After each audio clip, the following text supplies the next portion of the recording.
Great.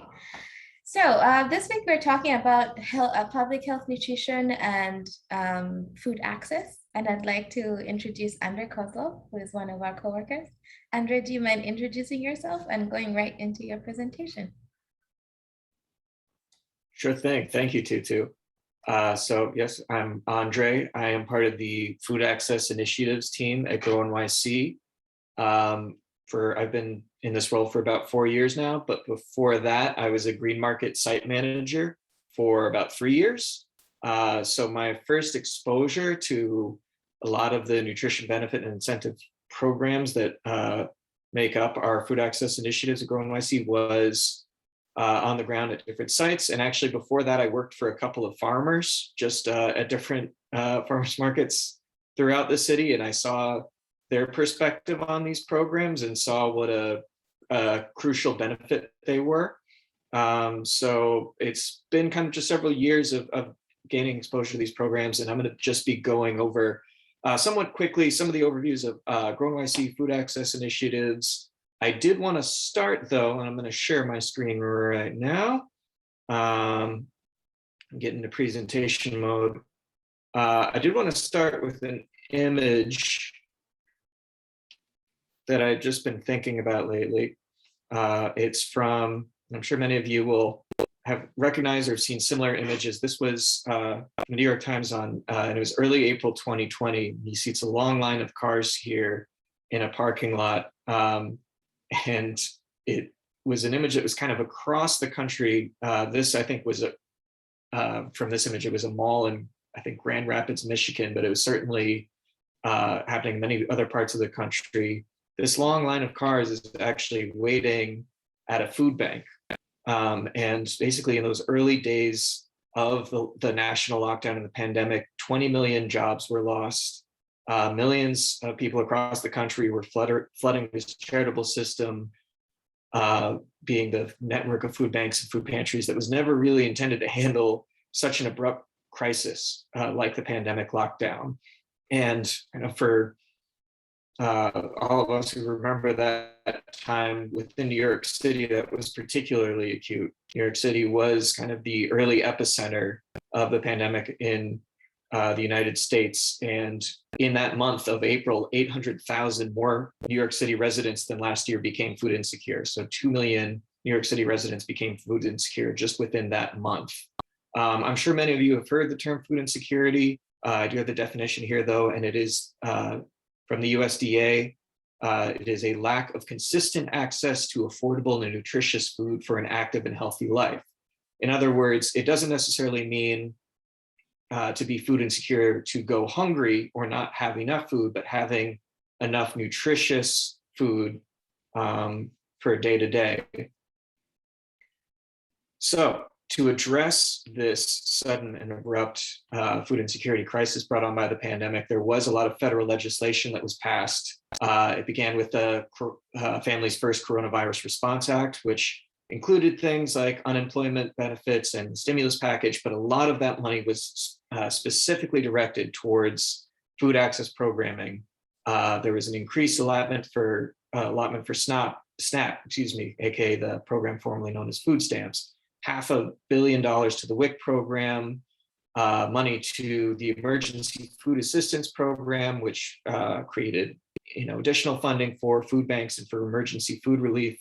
And it also allowed states to reallocate money earmarked for the free school lunch program into SNAP type funds, which a lot of you I'm sure have heard throughout the course of this year. This became the program known as PEBT or Pandemic EBT, which we've definitely seen a lot of at our sites here. This type of legislation continued into 2021 with the CARES Act, which included another increase to the SNAP program by 15%, $450 million to the Emergency Food Assistance Program, and the reauthorization of PEBT. So in other words, a lot of just big national programs aimed at addressing food insecurity. And basically what we're looking at today is how these programs end up coming to our sites in the city and being a part of Grow NYC food access initiatives. I'll start off just with describing basically our mission statement for food access initiatives, and it's part of Grow NYC's mission overall. And the goal is to make regionally produced food accessible to all New Yorkers through the promotion and acceptance of nutrition benefits, incentive coupons, and over-the-counter benefit cards. This effort improves access to good food and provides critical revenue for our regional farming community. We also rely on partnerships with the city and community-based organizations to enhance food access in New York City. And I'll go into a little later on some of the details of those partnerships and sort of what that entails. But the really key parts here are connecting New York City residents to regionally produced food and making sure that that revenue goes towards our regional farming community. So first of all, how do we create access? I have here, I decided to assemble a photo of just all the different coupon and card programs that I'm sure many of you are familiar with.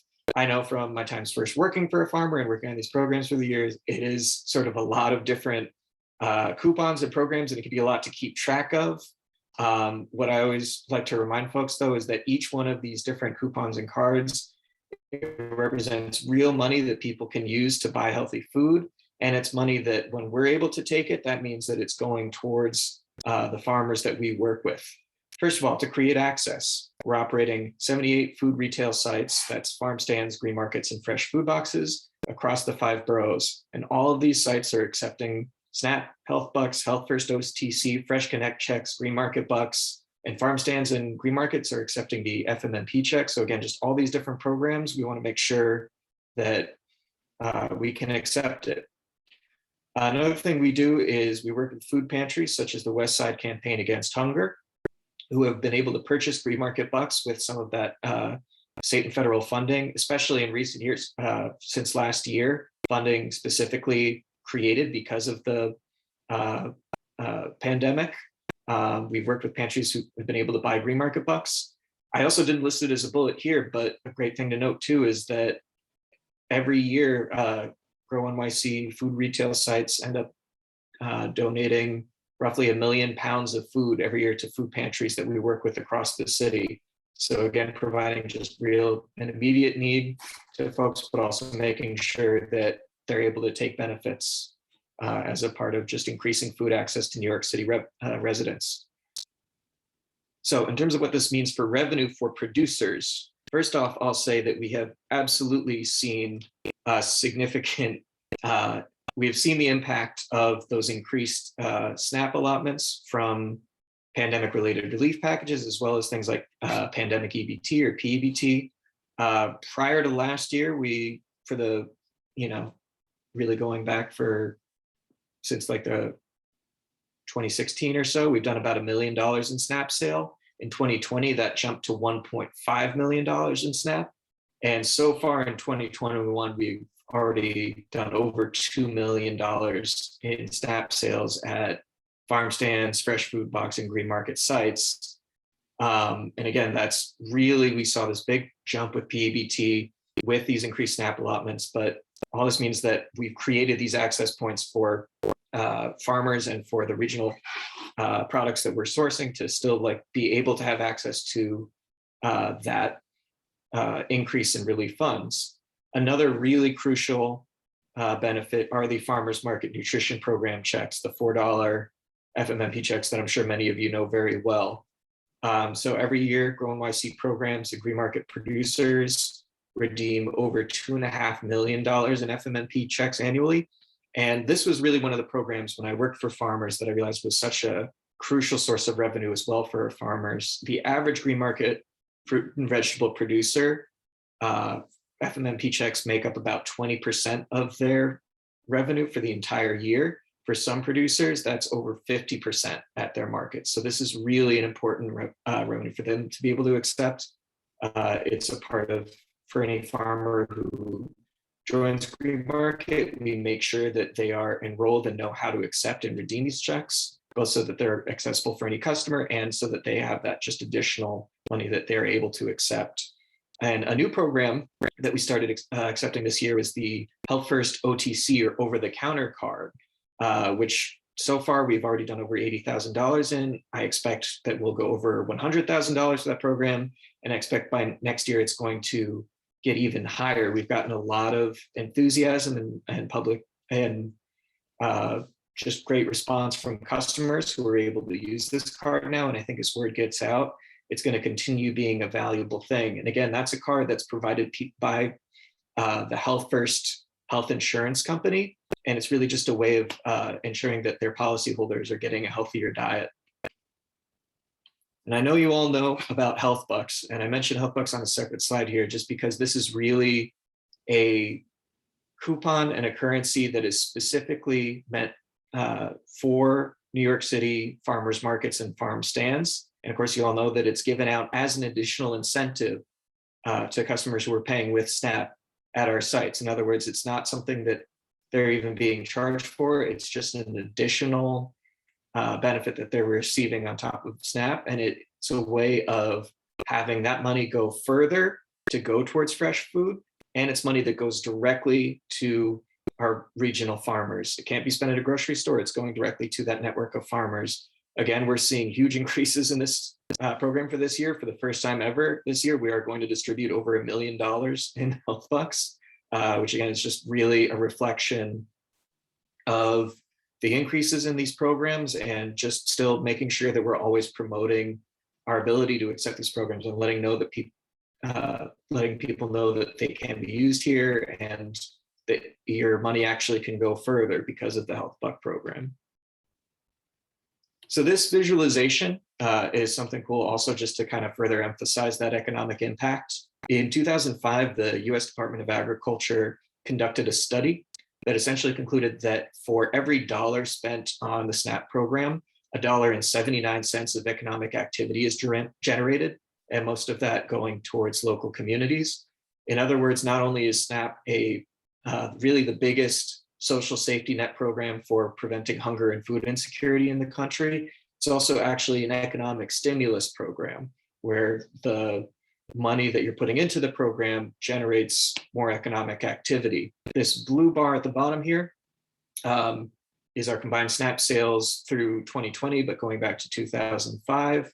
That orange bar is the Health Buck distribution on top of those SNAP sales. And this green bar here is just, based on that, level designated by USDA, the additional economic activity created by accepting SNAP at our markets and giving out that Health Buck incentive. And again, which we know is going towards supporting regional agriculture. So definitely very just impactful to the regional farming community and to local communities in general. So I mentioned that we do operate some different partnerships and programs which help promote some of the programs that I've just mentioned and also just provide additional support to the public. One of these that we're really interested and fond of these days are our fruit and veggie prescription programs. We have worked with the New York City Department of Health, New York Presbyterian Hospital, and the American Heart Association to set up these prescription programs.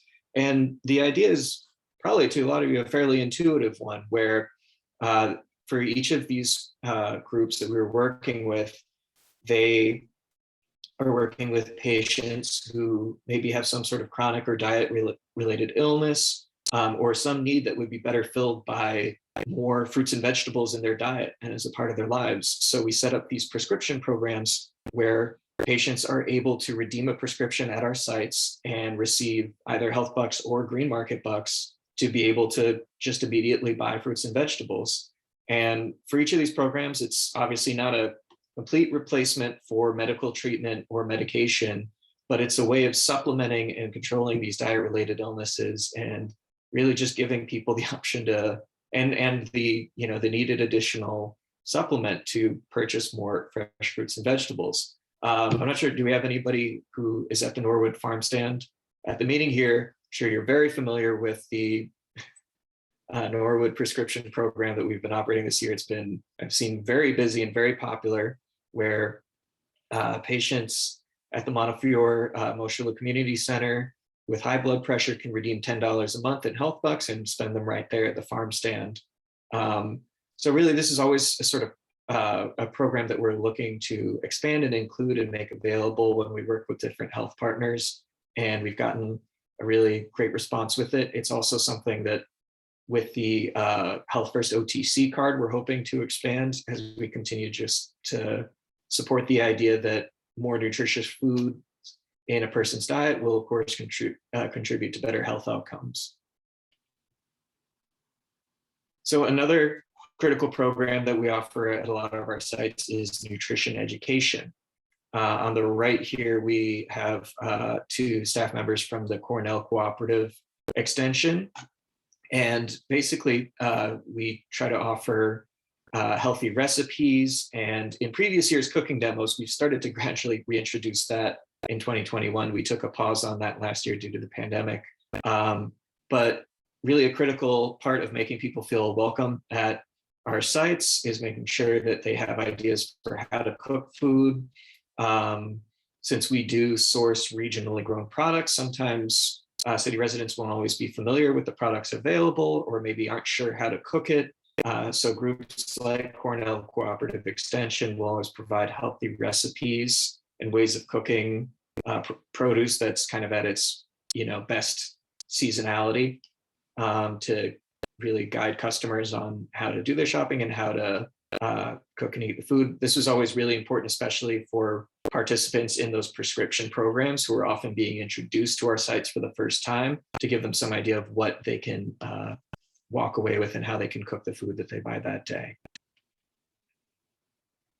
And finally, one of the other critical programs that we offer are nutrition benefit screenings. Really, we offer them through our partner Hunger Free America and other partners, where they arrive at some of our sites to provide nutrition benefit screenings. And I mentioned in a safe outdoor setting, because this really expanded last year when a lot of New York City residents were looking for ways to access these benefits. And a lot of, obviously, a lot of typical centers and businesses were closed. And there was a increased demand just for outdoor socially distanced programming. Hunger Free America's staff provide expertise on benefit eligibility to customers, so they can screen them and tell them whether they're eligible for SNAP or WIC or other nutrition benefit programs. But we've also been able to distribute health bucks to a lot of folks who do ask about benefit eligibility, just so they have something that they can use to purchase groceries that day while they hopefully can apply for more longer term assistance. So I mentioned at the very beginning with the photos of the line of cars waiting at the food at the food bank, as well as that huge increase in food insecurity in New York City right in April of 2020. But I think it's worth noting that these huge expansions to the safety net program during the pandemic actually prevented food insecurity from rising in 2020. In other words, even though there was a huge increase in need, those programs were beneficial in stopping the rise of food insecurity in general. That is to say, though, a lot of these programs were specific to the pandemic and have expired or are due to expire. However, starting last month, the USDA actually increased the allotment of SNAP that recipients will receive based on really a reevaluation of the SNAP program and what it costs to have a healthy diet and to have the funds necessary to purchase fruits and vegetables. So SNAP recipients will get $36 more a month. And really the goal of that is a public health related goal, giving people more money to be able to afford nutritious foods. And in this quote I have here from the Secretary of Agriculture, Tom Vilsack, he does actually also mention later in that interview a specific shout out towards national like farmers market programs like the Health Buck program that provide additional incentives, and having people SNAP dollars go farther at markets as a way of purchasing healthy food. So it's definitely all the work that you all do at our sites and that we do around the city is part of a national conversation about the importance of getting people access to healthy foods. And I think the context of the pandemic really, since last year, has put more attention into the importance of these programs and how they can better serve people. So thank you all for all the great work you do at our sites, just making this possible. Thank you for keeping track of all the coupons and cards and bucks and things like that. I know it can be a lot to juggle, but I really appreciate it. Tutu, I wasn't sure we're doing questions now or do a kind of group question session later on. I think you can go now since it's like fresh in people's minds. I'm wondering if people have responses to what you've talked about. There's some action in the chat. Oh yeah, and mostly responding to, yeah. In classic fashion too, whenever Jessica and I are on a call, we always work as a team. I see, thank you for fielding a lot of those questions in the chat, Jess. Sure. Yeah, FMNP does exist in New York State. It's also something to mention. I think the FMNP program is really successful in New York City because there are just such a density of centers and places where people can receive them, as well as just sites within Access. Like it's a huge amount that's distributed within New York City and spent in New York City. So it's really a beneficial program here in particular.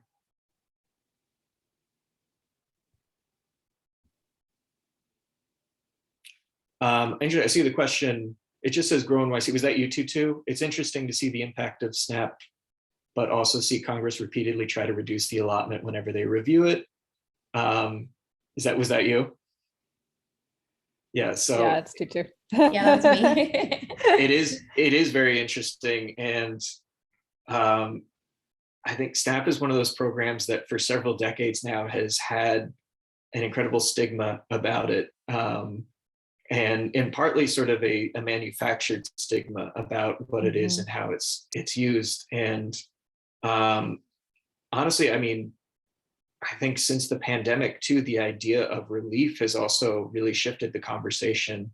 I mean, we saw this year a huge volume of people caught in this crisis and needing urgent relief, and people who had never received relief before seeking it out for the first time, and how important it is to have a robust social safety net, again, because of that image of the lines of cars waiting at a food bank, is kind of still haunting me. So that was never what pantries were designed for or meant for.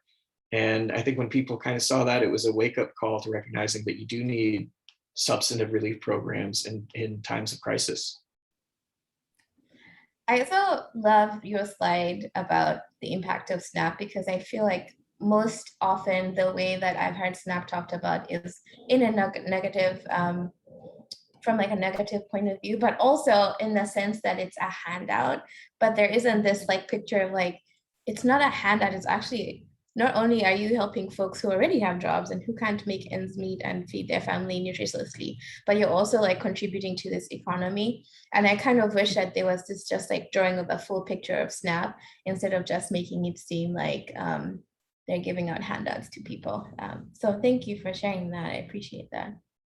Sure, and you're absolutely right. I feel like it's not often framed in that way at all. Yeah. And I think that statistic of it as an economic stimulus program is pretty surprising to people when they first recognize, it's always perceived as this drain rather than actually a stimulus. And yeah, it's another kind of good statistic that again, sometimes contradicts people's perceptions, is that 80% of households that receive SNAP are made up of working families, or people with severe disabilities, or the older adults on a fixed income.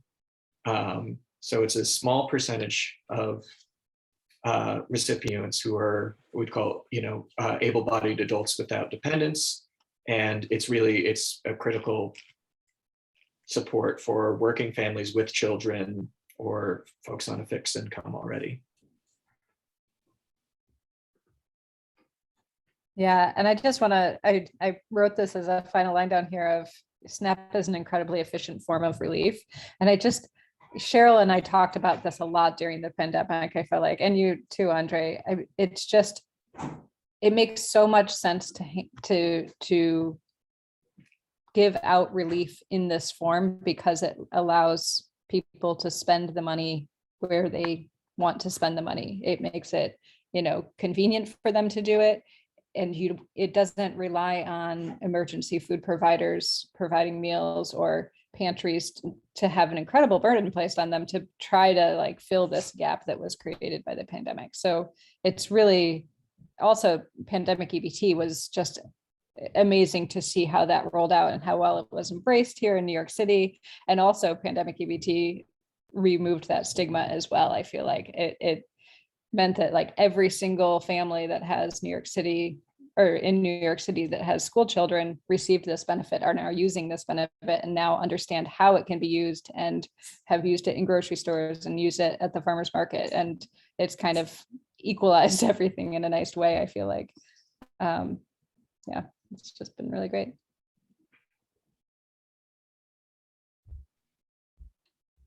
Andrew, did you have a question? Yeah, I wanted to touch and kind of like hear everyone's thoughts on one thing that was talked about, like the social safety net. And like particularly, I want to like, this is something like I have been struggling with as well. Like for example, you see, I feel like we have like an abundance of food, and we have like the supply, and we have everything in place, and we have an enormous like amount of food to just give to everyone. And like the best example of this I can think of is like recently I saw there was like pictures of in an Amazon warehouse. Like Amazon has like the Amazon Fresh delivery program. But what they would do is, and this happens in lots of restaurants and other places as well, but they would be throwing out food that isn't even expired, in order to make room for new shipments of food. And this was just done to kind of like create artificial demand for the food and keep the prices of food high. And it just like seems so crazy to me that like we have like a system that produces an enormous amount of food, like our global food system. But it just seems like there's these institutions and systems that don't really necessarily want to work for the benefit of the people. And it seems like there's a lot of emphasis on just maximizing progress, profit over like the health and the well-being of people. And like that's something I don't like, that's something I'm struggling to like think about and understand. And I was like wondering what your thoughts were. So you're absolutely right. And I know Tutu and Jessica and I go to talks and conferences and things where there's a lot of discussion about the commodity-based food system, which is basically what you're describing, is food as a product and a commodity and a thing that, is really geared towards profit rather than towards feeding or nourishment or, even a public utility. And another thing I'll say is that there has never been a famine in which the problem was a lack of food. It was always a lack of, it was either like through the, kind of an infrastructural collapse or a sort of small-minded design or in equal access. So moving away from a commodity-based food system or food, or a system that really prioritizes the idea of food as an industrial product and more towards something that can nourish people, is, I think it's something we're all working towards. That's definitely a large picture goal. But, I think where it starts is just making sure we can support farmers who are growing and producing actual food, not like, something on the industrial scale, like, thousands and thousands of acres of GMO corn or soy or something like that turns into product, and making sure that food is going towards people who are seeking it and going to benefit from it, and who are going to be more nourished by it than they would if they were buying something produced by an industrial food system.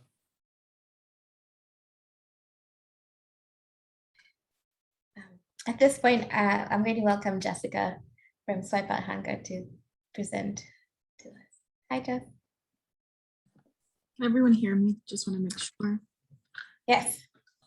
I'm going to head over to the presentation. Um, okay, so my name is Jessica Rosario I'm the National Organizing Fellow at Swipe Out Hunger. I grew up in New York City. I'm from Queens, currently living in Queens Village, which is kind of the middle of nowhere, all the way at the end of the subway map. If you know what I'm talking about, you probably know what I'm talking about. I'm a graduate of Queensborough Community College, CUNY system, to John Jay College of Criminal Justice, CUNY system. So just a Queens kid in the CUNY system. And I'm here to talk about how Swipe Out Hunger is working to end college student hunger. I was also a former CUNY food navigator, which was a Swipe Out Hunger program that began in January. And I only want to mention this because they are continuing it into the fall due to a grant that we had received. So the CUNY Food Navigator program, which doesn't have a slide, so I'm gonna talk a little bit about it and then put the link in the chat. So this program, we have a team of navigators. I was one of them in the spring semester. We have 5 CUNY Food Navigators who are trained in SNAP enrollment through a partnership we had with the Food Bank of New York City. We go through this extensive 5-hour training. We go through every single part of the application and also how to acquire resources through communities as well. So any student from the CUNY system, but also, you know, when we have the opportunity to, we can also respond to requests from students throughout New York City who are college students. But if you were to either text in or complete the form on our website, you'd be connected to a CUNY Food Navigator. We would see whether or not you were qualified for SNAP. If you weren't qualified for SNAP, then we would connect you to food resources. We'd connect you to your local pantry. We'd have a lot of students who didn't even know that their school had pantries or some sort of system where food would be sent to them from their school, or connect them to any other programs in their area where they could receive food. And if you did qualify for SNAP, in addition to those resources, we'd be able to help you one-on-one actually apply for the SNAP program and go through the whole application process. And I say this because I've done it. It is a long application process, which can discourage a lot of people from continuing it because there are so many questions about yourself, about who you live, about your income and your education and your job. So sometimes it's just too overwhelming for a student who's trying to work and also get through their semester. So it stops a lot of people from actually going through the entire process, and even after the application, the uploading of documents. But we can come in, lend a helping hand. We have students who speak different languages, so we can really respond to the needs of those CUNY students. Let me put in the chat the link. So that program should be up in about a couple weeks. We were just in the hiring process of getting some navigators on board and then going through the training. But you can always email me if you have any questions. So more about Swipe Out Hunger. So Swipe Out Hunger is the result of some students at UCLA finding that, you know, when you go into college, you're asked to buy a meal program, a meal package. And by the end of the semester, hundreds of thousands of those meal swipes go unused. That's hundreds of thousands of dollars from students who go to that school. And in order to tackle food insecurity on campus, because 1 in 3 students face food insecurity, they created a program where students could donate those unused swipes. And that's kind of what breeded all of this. And that's from Rachel, the CEO of Swipe Out Hunger. But again, at its core, it's always about students who found a problem and then they found a solution and they took action, because food insecurity has always been a big issue, but what can we do to tackle it? So due to that, we now have Swipe Out Hunger. It has a bunch of chapters throughout the United States. And also a key part of that is advocacy and legislation, but also raising your voice and sharing your story is just as powerful, and being able to actually take on student hunger. So that is our CEO, Rachel, in 2010 versus now, where we have many chapters throughout the United States at different college institutions. But of course, CUNY being, and again, these are the numbers. I tend to personally not focus on the numbers, although it's great impact, but we have helped over, at least at CUNY, over 1,500 students actually access food. And I believe about over about $1,300 in SNAP enrollment monies, like monthly, with helping students actually apply for SNAP. So the swipe out model is tackling food insecurity while also creating leaders in students. So creating the conversation, but also training and connecting students to one another, so that they can actually do something about these issues.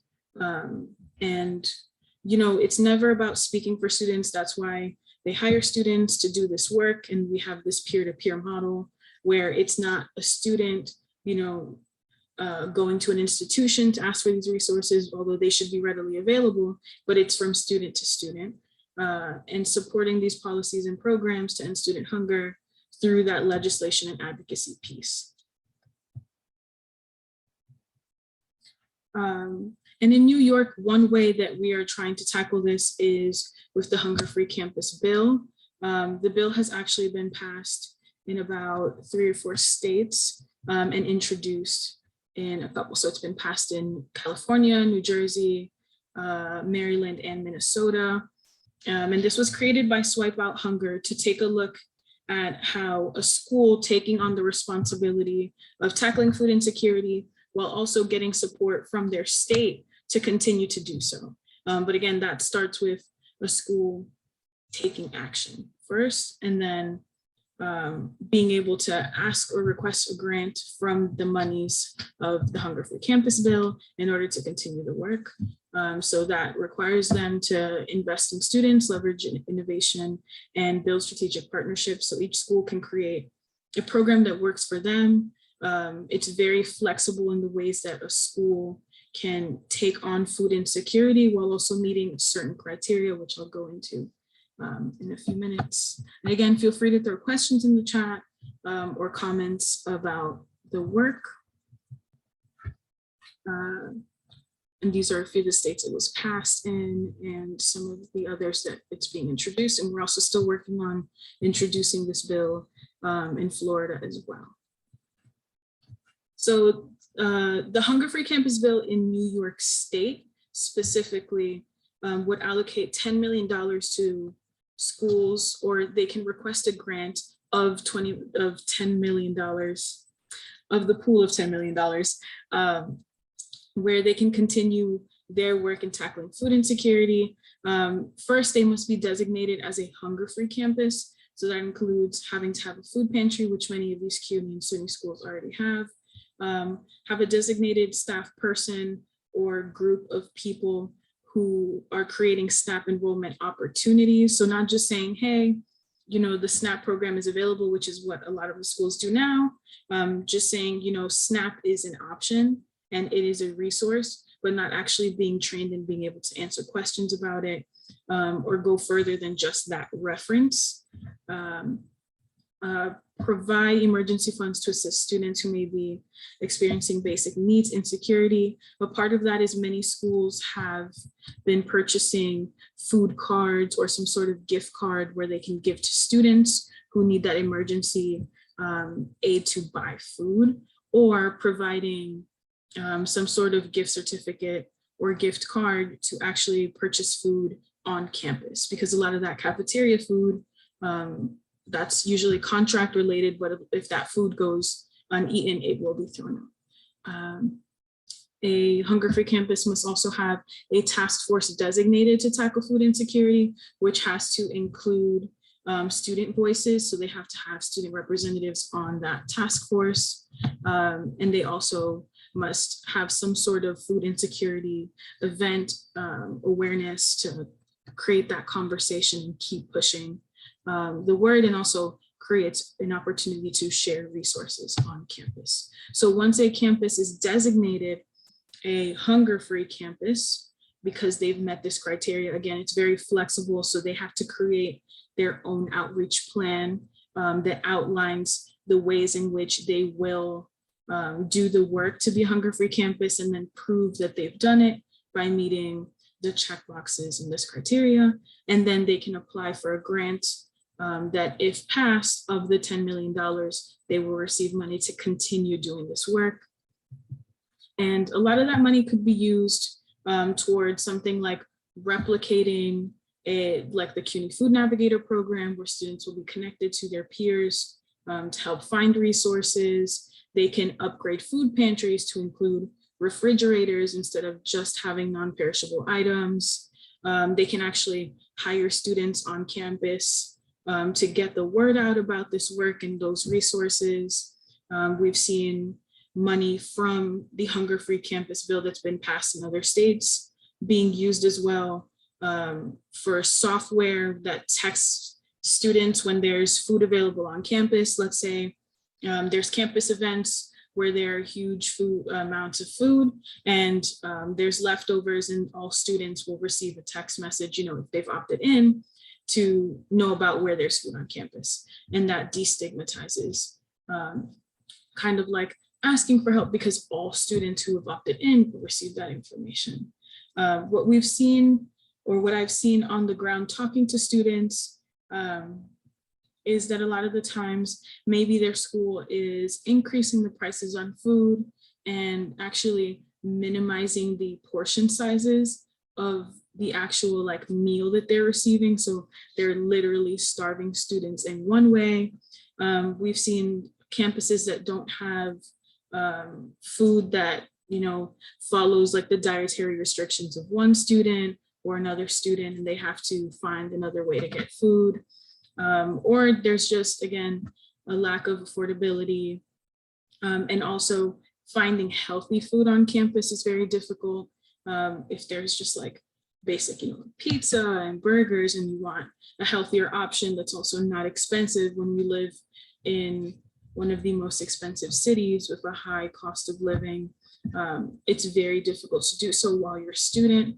And also to mention that the average college student, it isn't just a 20-year-old, it isn't just a teenager who's straight out of high school, it's veterans returning for their education, it's parents, it's full-time people who are coming back to require their degree, it's international students. So it really varies, and also the intersectionality of your identity and how you can access food and how you move through the world.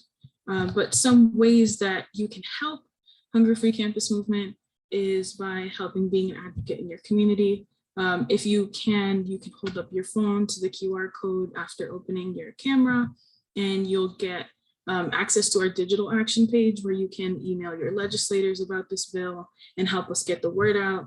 We've had a lot of successful legislative meetings and getting sponsorships and co-sponsorships on the bill. We're also looking to get on campuses if available, talk to student government associations to sign on to a support letter. Getting the word out on social media is always helpful, but we're trying to get as much information out there to students separately from the CUNY Food Navigator program, where you can actually get direct support to accessing food. This piece of legislation will help schools continue to do that work, and also incentivize them, encourage them to take on the responsibility of supporting students. And it's not enough to say there's no money in the budget, because their investment in students and helping them access food so that they can acquire their degree, they can get their education, graduate at a reasonable time, without sacrifice, without going to class hungry and being distracted. they will receive money to continue to do that work if this bill is passed. And also you can always contact me at jessica@swipehunger.org if you want to connect me to your campus, if you have any questions about the CUNY Food Navigator Program, the Hunger Free Campus Bill, or any other related program or programming that we have available. And does anyone have any questions? Cool. So how does a student help start to make their college a hunger-free campus? What are the steps to take? I would check, Andrew, I will get you right after this question. First, I would, contact your food pantry. I think that volunteering is always a great step, actually getting physically involved. And once you are actually within the system, being able to see from your end what work needs to be done. Are there SNAP enrollment opportunities at your school? Is your school having conversations or creating opportunity to discuss food insecurity on campus? Or is it something that most students aren't talking about? Asking your peers if they've eaten today is much more than just like a wellness check. It's just, are they even comfortable starting a conversation like that? I think that's how it gets started. But again, you can always contact me and we can talk about your specific school. I'm always open to listen as well, how we can improve this campaign, how we can not speak for students and just give you the mic so you can advocate for yourself. And if your school isn't taking that or leading the charge on food insecurity and speaking about it, always talking to your student life directors and student government and asking, why aren't you talking about this? Here's this bill, or here's the work that Swipe Out Hunger has done. How can we do something similar here? And always connecting with us so we can support on that. And Andrew, you had a question. Yeah, I would love to know how to get involved in this. Because at Stony Brook, I know there actually is a food insecurity problem among students. I've been talking to the campus's registered dietitian, and she's also the culinary director, which basically means she manages all the dining halls and all the students' access to food. So yeah, I would love to know how to get involved. Well, I'd love if you could email me, and I will also put it, hold on, let me put it in the chat, but I'll also put my email in the chat, and we can have a conversation, maybe you, me, and that contact, and we can go through. First I'd love to listen to what's going on and then see how, we could support in any way, and also what programs might be great to replicate at Stony Brook, what, type of availability and space you have and capacity as a school to like do some work. Yeah, sure. Thank you. Yeah, thank you. Are there any other questions? I'll put my email in the chat.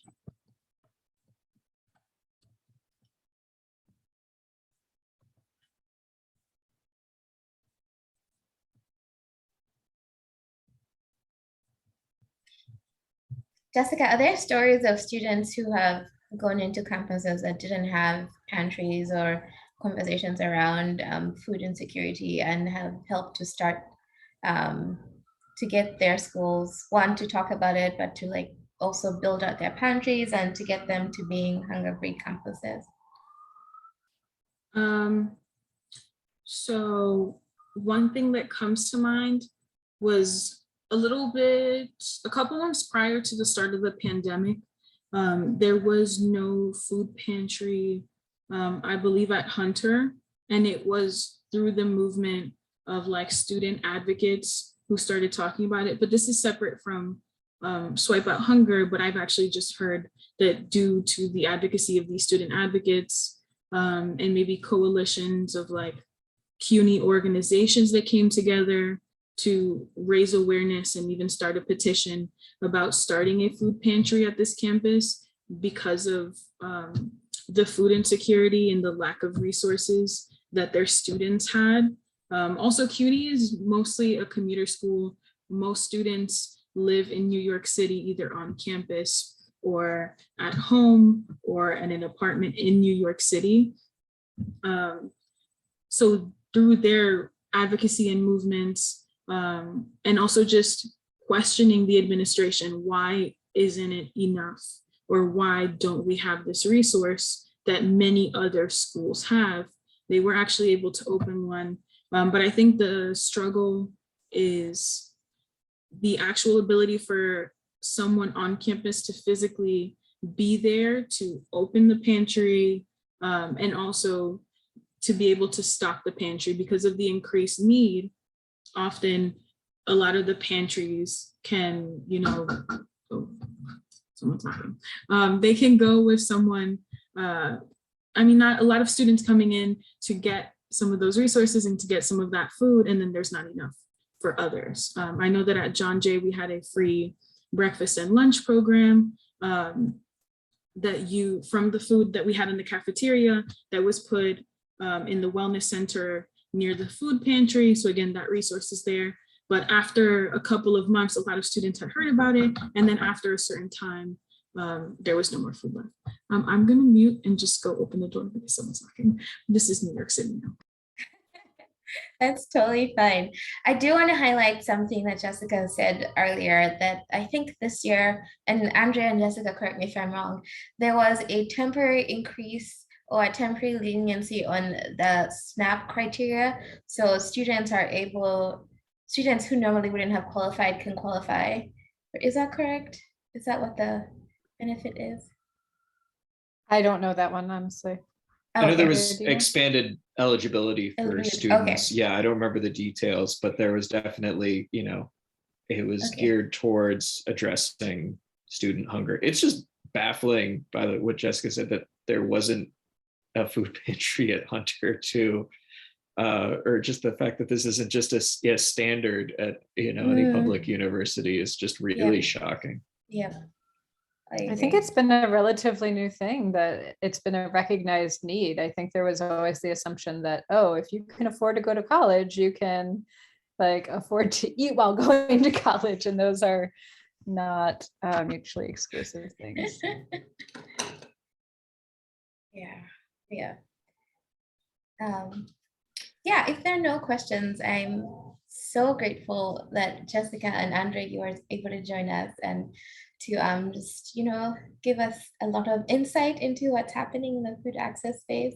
I'm really intrigued about what I've learned today, so thank you so much. If there are no questions, we are going to leave, but I do want Tutu, I did actually have one comment I wanted to share really quickly. First, Jessica, thank you so much for that presentation. And just one thing I wanted to mention is that it was recently introduced in New York State to expand for SNAP to be used to purchase prepared foods in addition to simply groceries, which part of the argument would have particular benefit towards college students and others who maybe don't have access to a reliable kitchen where they could actually cook and prepare food, but something where they could actually still access nutritious meals. So I just wanted to include that in there. Great, thank you. And I feel like whenever we've had these, it does feel a little heavy, and this is something that we're all going to walk away and probably think about for a really long time. I do always like to try and end on a high note, that we are in a position to, one, share all of this information with our friends and the people who live around us. I also do want to highlight that our senators in New York State are particularly friendly towards the farmers market and towards agriculture. So if you are wanting to help get some just political action around this, you can do that, especially on behalf of Swipe Out Hunger. So call your representatives. Their offices are usually really helpful and friendly. And yeah, continue to have this discussion with Andrew, you're in a great space where you can talk to your college mates. And this is something that can become more of the norm and not something that folks struggle with on their own. So thank you all so much for your time. Have a wonderful rest of your evening, and we will see you all next week. Well, wait, can I, before we go, Wait, stop everyone. I just Oh, wanted to don't leave. mention, don't leave. Corey's email that she sent out earlier today about the farm trip on Monday. If you're interested in going to Wilclo Orchards, we need to know by tomorrow at the end of the day. It's not paid, but it is a free trip, free transportation up to Wilclo Orchards, which is a really beautiful orchard. So I just wanted to throw that out there. So look at your emails for that. And then also, as we're winding down the season, I think November 30th, we're going to be doing an in-person end of year gathering. So I just want you guys to start thinking about that, put that on your calendar. The time is still a little bit TBD, and we'll take feedback from you on when you feel like you can make it to our office, most likely, is where it will be held. We'll have snacks and be able to gather and kind of celebrate the season and go over some of the end of year stats on all of our sites. We'll kind of dive into some data, which I find super fun. So yeah, just wanted to throw those Great. two things out there real quick. Thank you. Thanks for Great. remembering that. All right, have a good evening, everyone. Bye. Thank you, everybody. Have a good See evening. you. Bye. Bye.